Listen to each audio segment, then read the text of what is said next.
You're listening to The Power Project. I'm your host, Brandy Voth, and it's my goal each week to inspire and empower you with stories of women that are leading purpose-filled lives and owning their God-given power. Now, my guest today, Heather Quisel, is an entrepreneur who has created programs to help women get the confidence, focus, and mindset gain that they need to level up their business and life. She has recently encountered a new journey in life that has led her to sharing vulnerably, openly, and authentically with her network.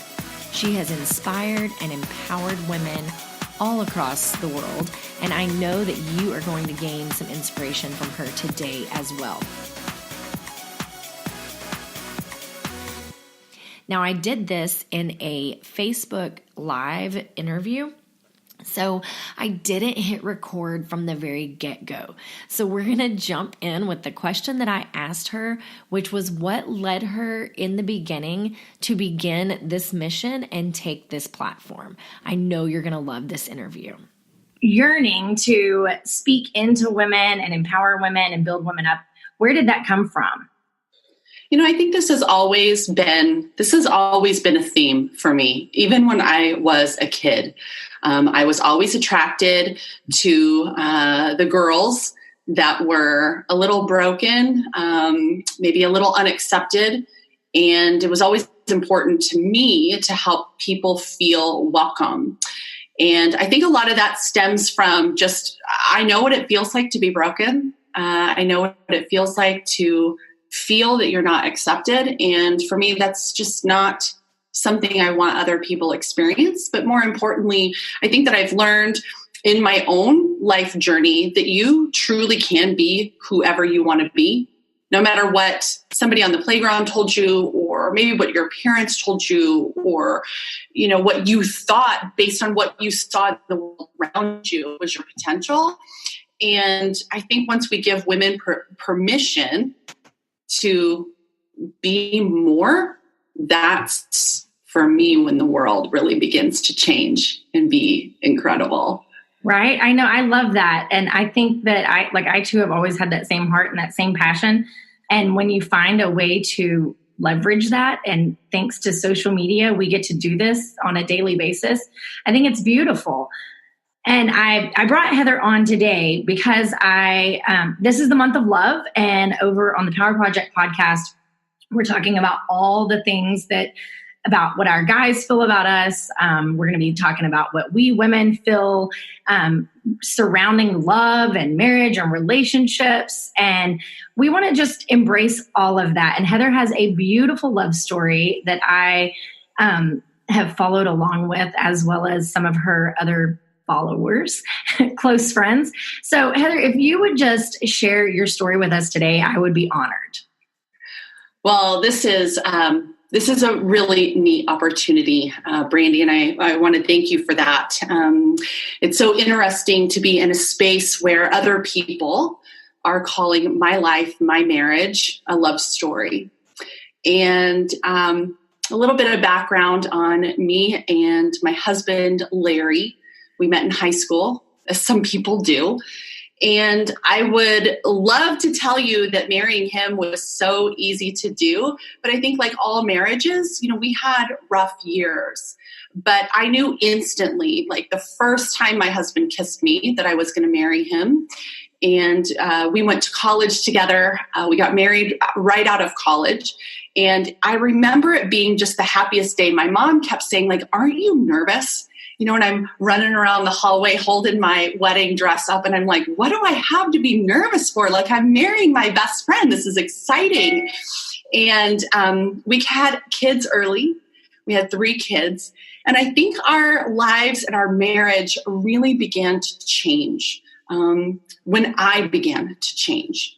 You know, I found myself early 30s, really feeling the effects of depression, brokenness, lack of clarity of who I was and really who I wanted to be. And I was lucky in that I jumped into network marketing, which is the weirdest thing to kind of like be that catalyst. Like I claim that as a catalyst to really helping me find who I am. But that's really where it started for me. And I was on a mission to do two things. Number one, prove to my husband that I could do something substantial in this kind of business, and really not just prove to myself, but see how far I could push my own potential. And that journey, which has been almost 9 years now, has radically changed my life, our life, even my husband's life. He jumped out of his own corporate job 4 years ago to run his own business from home. And so here we've been in this home running businesses side by side and growing together and being in this home together and really finding love for one another in a totally different way.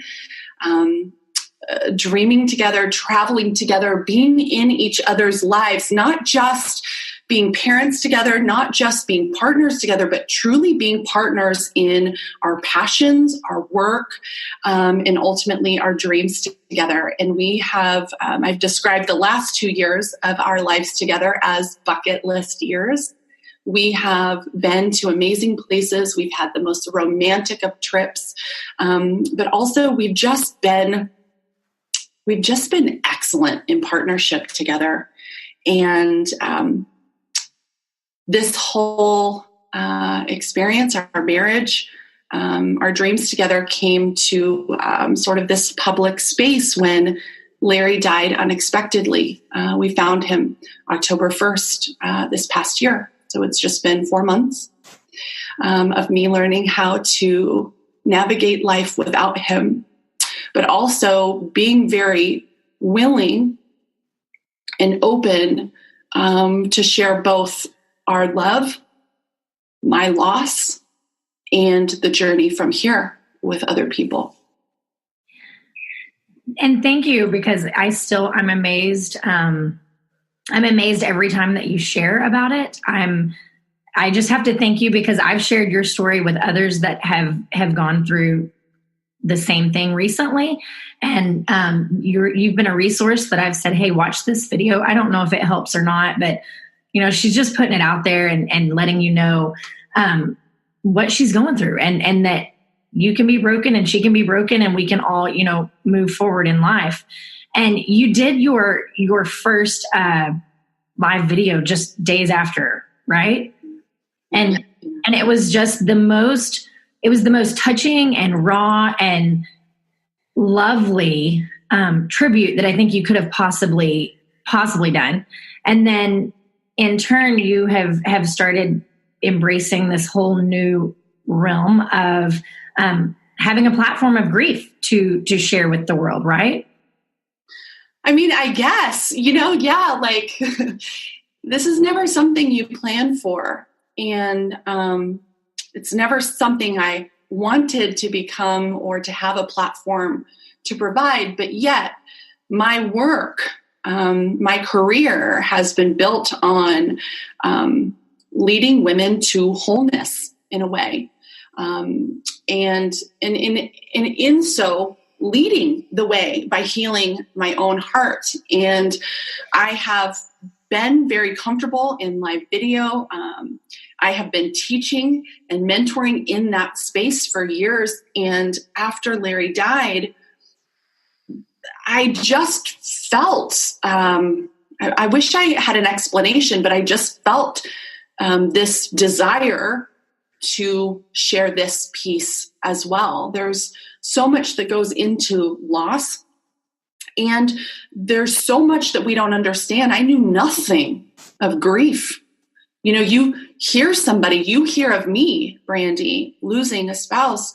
You have no clue until you're in it. And I found myself going, I was so naive. I was so disconnected from what it actually feels like to experience hurt and loss at this depth. And I just felt this desire not only to just share my husband, but to also just walk people through this, because I don't know, maybe I would have been more equipped had I had I known more. But the truth is, you don't key in to things until it's important and relevant in your life. And I tend to have this crazy ability to take this grief experience that I'm living and also see its connection to building business, to finding yourself, to exploring the depths of your heart.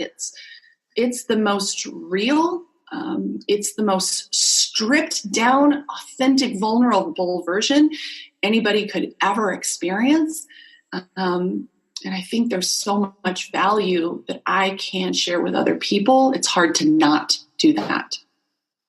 Yeah. And I think you shared the other day a post about how we're never ready. We sit back and we say, we're never really ready, like to buy a house, to have a kid, to start a business, to lose a spouse. And so the embracing the now, I think you have done a phenomenal job of sharing that. And I know Speaker Kristen Brown is a friend of mine. She's spoken at our convention, and I love her. She's delightful. She's been on the podcast, and she talks about she unexpectedly lost her husband as well at a very young age. And she says, I call it the getting off the couch. Like, you have to get up. You have to get off the couch. You have to push through. So what would you tell someone that's walking through the fire with you right now and they're not able to get off the couch? They haven't had the passion, the fire, and the ability to get up and move forward like you have. What would you say to that person at home today? Grief hits people in so many different ways. And I saw this immediately in the way I was processing Larry's death, sitting next to his parents and how they were processing. And it's just different for everybody, and everybody's timing is very different. I think for me, I am a mindset junkie.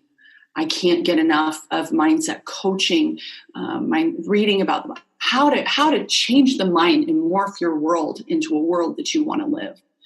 And here I am in grief. And I really wanted to mindset myself out of it. I really naively thought I could mindset myself out of it. And that was a really hard realization that grief is going to grip you, and it's going to do what it wants with you until it's finished.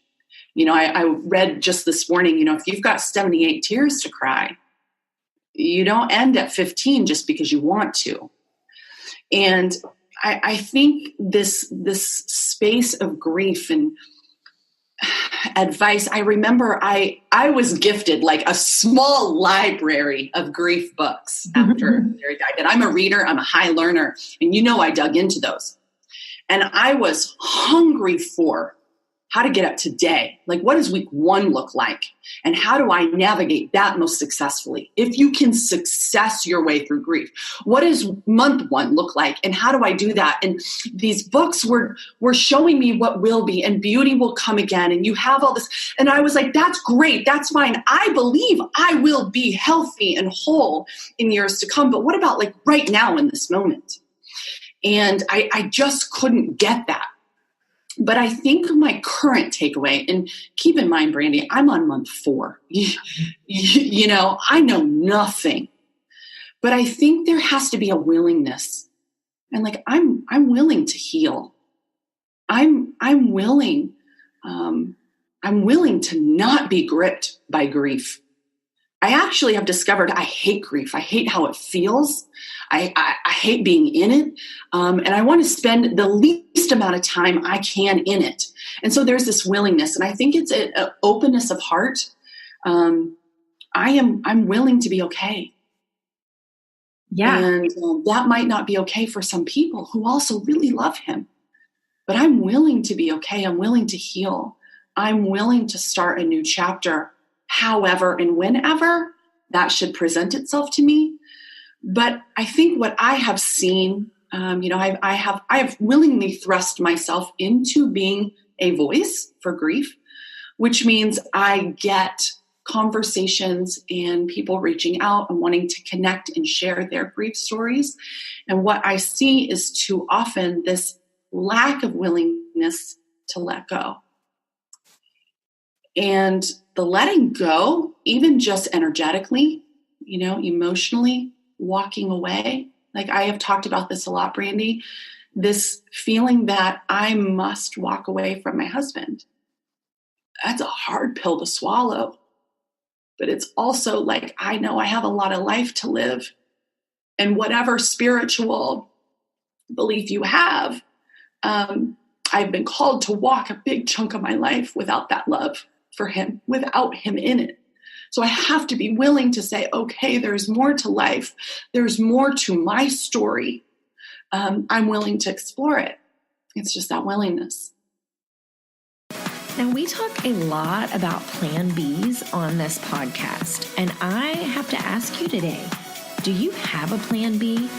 Do you have a plan of action in place if the unexpected occurs? Do you have an alternative stream of income? If not, I highly encourage you to head over to the-powerproject.com/powerfulbeauty to learn more about my Plan B that is actually my Plan A. You guys lived a big life, right? I mean, you guys were just like adventurous. You did a lot of it together. And so I think that for you to continue that and be willing to say, I'm going to live that life and I'm going to walk that life is really, I mean, I think at the core of carrying that love story forward. It is. And it's also very unnerving. 4 or 5 months ago, I was really solid in who I was, what I was called to do on this planet, and where I was going. And I thought I was a very independent woman. But I really built that life around him and with him. And so I'm in a place now where I don't recognize this girl. This girl now owns a gun and listens to rap, and I am constantly saying to myself one of two things. Number one, who am I? Or number two, what just happened? Like, how did I get here? And it's brand new. This is a brand new earth for me. And it all looks the same. The people are the same. But I see very differently. And I behave very differently without this person in my life. And I've been with Larry for the last 25 years of my life since I was 15 years old. And so the last frame of reference I have for being without Larry, I was a child. I was an adolescent child. And so I really have no frame. I don't know who I am, but I'm behaving and thinking and making choices very differently than I would have and was 5 months ago. And so it's just new. It's a new earth. And that's the best way I can describe it. Well, I think it's so completely relevant because it is really easy, even if you're the most independent person in the world. It's the whole oneness of marriage that you look up and you don't recognize yourself without the other person. So it's a whole rebirth, basically. And what does it look like? I realize you're probably taking it like 1 minute and 1 second at a time at this point. But what does, metaphorically speaking, like I watched your video where you were in the closet and you've cleaned Larry's closet out at this point, and you speak about having to free up that space so that you can receive whatever it is that you're receiving. What does it look like just stepping out of that closet at this point? I'm a high achieving, planning woman. And grief has taught me I don't really care about your plans. You're just going to be right here until we're done with you. And so a lot of this space for me is learning to surrender and not know. A lot of it is learning to receive.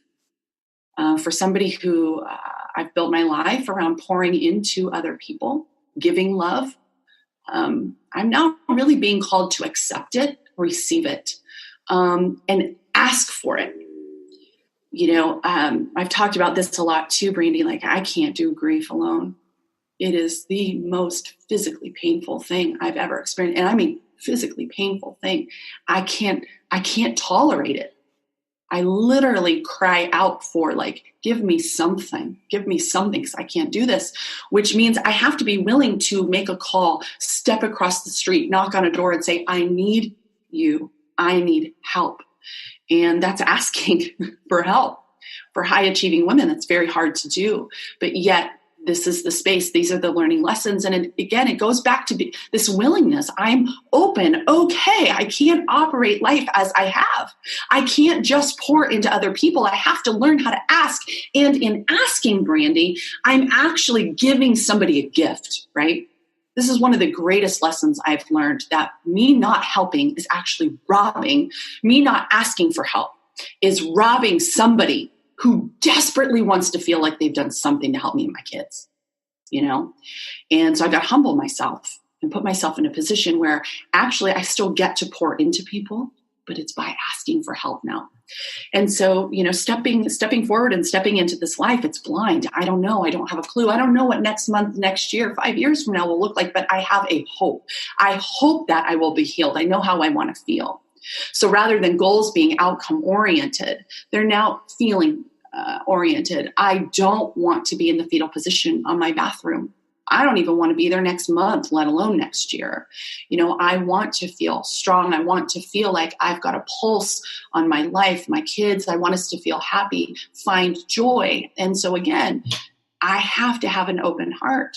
I have to be willing to not cling to the past because it's not here anymore. Larry's not here anymore. And so being open just means, God, dude, I don't know what you have for me, but I'm going to do my best to be open to what comes.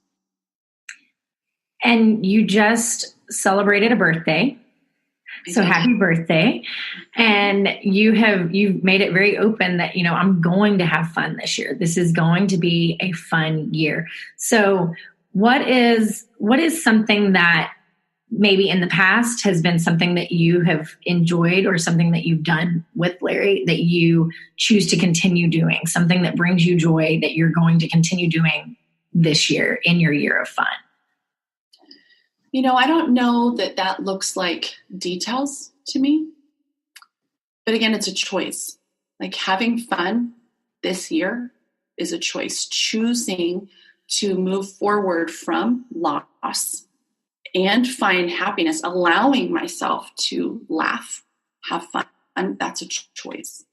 And, much of our life I have called, since been referring to Larry as, the fun director. He was the one that took us hiking and thought of these things for us to do. And he was the laughter in the house. He was constantly seeking to make jokes, have fun, be playful. I'm a serious person because, again, I want to achieve. This is serious business. And so for me, a lot of it is taking a cue from him. And I don't want to live a serious life. I want that fun that he brought into our lives. And I want to learn how to carry that kind of legacy into my kids, into my life, into this next chapter, whatever that is. So it's more those feelings rather than those specifics, because the specifics are, I would love to take my kids on a vacation, but I don't know if I'm brave enough at the moment. I don't know how that feels. I don't know if I'm smart enough streetwise, to take them out of the country or, up in the mountains alone. So it's just learning to, a lot of it is learning to find me in a different way, independence, strength in a new way, unattached from another human being. What's your favorite thing that you've learned about yourself in this journey?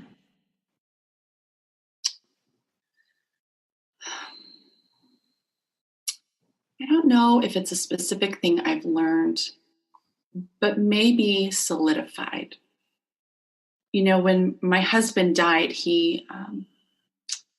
it was a fluke. He shouldn't have died. His body just turned off. And he had been hunting in the mountains alone and just literally sat down and was done. So it took us a number of days, number one, to know that he was gone, and number two, to find him. And I remember this would have been minutes after learning that he had died. They'd found him in the mountains. A good friend of ours drove me back to get to my kids before social media, got to them at school. We were an hour and a half from town. And I had this, just plain as day conversation with myself. And it sounded a little bit like this. Well, girl, you've been teaching a lot of mindset. You've been talking a lot about overcoming and healing and moving forward. It's time for you to put your money where your mouth is. And I think that for me, I knew I was strong. I knew I was an overcomer. I'm a fighter. And I choose to live life whole. This has been a quest for me, but this is like the ultimate test. And I knew that from the beginning. And so I know I'm strong. I know I'm going to be okay. And I want to be okay. And so I think it's just a constant reminder that we get to choose. We get to choose every single thing and how we want to feel and how we want to live, no matter what that trauma, no matter what that story, no matter what that baggage is we're carrying. Everything is a choice. And I'm choosing to figure it out. I think that's perfect. I think it's beautiful. And I think you're navigating it. I don't want to say well, because that's, I don't know. It feels weird. Like, good job, girl. Good job. Thanks. Right? Yeah. I think you're navigating it. I think you're navigating it beautifully. And this week is a landmark week for you in this journey. Valentine's Day. It's not just Valentine's Day without Larry, but it's a couple of other things this week as well, right? It's also his birthday. So in closing, first, I just want to thank you for being here and for sharing a beautiful story from all of it. What was your absolute favorite thing about Larry? Larry was somebody that I just wanted to impress. And it was hard to impress him. And to make him laugh, you had to work for it. He was a happy, amazing. He was loyal and encouraging, but he never told you something that he didn't think was, he never told you something just to tell you, just to make you feel good. And I think one of the hardest things I have felt in losing him is that I'm convinced I built my business, both my businesses, to the extent that I have, just for the sheer fact of I wanted to see the look on his face when I did it. And, now that drive to succeed and go bigger, that payoff for me is gone. But I miss that about him. And I miss the friendship, this week in particular. I have really missed the friendship that we had. Places we'd go, things we'd talk about in the middle of the afternoon, just having that one person on the planet that knows you more than anybody else and still thinks you're freaking amazing. I miss that. I miss that a lot. Well, I have no doubt that he would be super impressed with what you're doing. And I bet he would encourage you to keep doing exactly what you're doing and keep walking and keep moving and keep pushing. And I think he'd be really, really proud right now. So I'm sending you all kinds of love, thoughts, and prayers, as are like thousands upon thousands of people all over the place. But just know that we're all here for you. And I think that you're doing a great job and you're being obedient to share your mission and your heart with the world. So thank you so much. Thank you for this opportunity to just share a little bit more about him. You have a great day, you guys. Heather Quisel. Thank you. Bye-bye. Oh my gosh, you guys, I feel so honored to have been able to interview Heather on this podcast today. She's someone that I've admired for quite some time. And I have a favor to ask you guys. Today is Valentine's Day, and it was also Heather's husband Larry's birthday. So do me a favor, go over to her Facebook or her Instagram, show her some love today, and let her know how she has impacted your life with her story. And as always, if you like what you heard in this podcast, go write a review, subscribe to us on iTunes, and share this on all forms of social media so that we can bring you new, inspiring stories each week. And you guys, I can't wait to chat with you more next week.